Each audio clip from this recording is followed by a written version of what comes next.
അത് ശരി. അപ്പൊ ചേച്ചിയും കഥ എഴുതി തുടങ്ങിയല്ലേ? അല്ലേ? ആ ഇത്രേ ഉള്ളൂ എന്റെ ചേച്ചി. ഇതൊക്കെ ബാങ്കുകാരുടെ ഒരു വിരട്ടല്ലേ. കുടിശ്ശികൊക്കെ അടച്ച് പറമ്പിന്റെ പ്രമാണം ഞാൻ എടുത്തു തരും പോരെ. പണയം വെച്ച് ലോൺ എടുത്തത് കളിച്ചു കളയാനായിരുന്നില്ലല്ലോ. ടെലിവിഷൻ സീരിയലൊക്കെ എടുത്തില്ലേ, അത് പുറത്തു വന്നിരുന്നെങ്കിൽ നിങ്ങൾക്ക് കൂടി ആയിരുന്നു പേര്. പിന്നെ ദുഷ്പേര്. അമ്മ നോക്കൂ, ഒരു 6 മാസം അതിനിടയിൽ ഞാൻ ചെയ്യുന്ന പടം പുറത്തു വന്നിരിക്കും. അത് കണ്ടിട്ട് വേണം എനിക്കൊന്ന് കണ്ണടയ്ക്കാൻ. അങ്ങനെയാണെങ്കിൽ ഈ അടുത്ത കാലത്തൊന്നും കണ്ണടക്കില്ല. അമ്മേ, അമ്മയ്ക്ക് എന്നോട് എന്തെങ്കിലും സ്നേഹം ഉണ്ടെങ്കിൽ ഈ വീടിന്റെ പ്രമാണം എനിക്ക് ആ മോഹം മനസ്സിൽ വെച്ചേര്.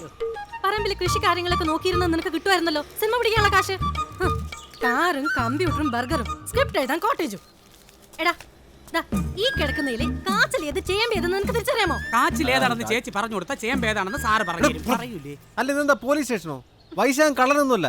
അളിയൻ വിളിക്കും പറഞ്ഞേക്ക് ബാങ്കിൽ നിന്ന് പ്രമാണം ഞാൻ എടുത്തു കൊടുക്കുന്നു. പിന്നെ അമ്മേ, ഞാൻ ഡെവലപ്പ് ചെയ്ത കഥ അമ്മ ഒന്ന് കേൾക്കണം. അടുക്കളയിൽ എന്തോ പോഞ്ഞു നാറുന്നു. അമ്മേ ഒന്ന് എടി നീ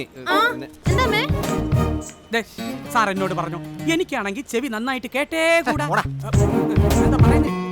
പെണങ്ങല്ലേ സാറേ, നമുക്ക് സിനിമ ചെയ്യാനുള്ളതാണ്.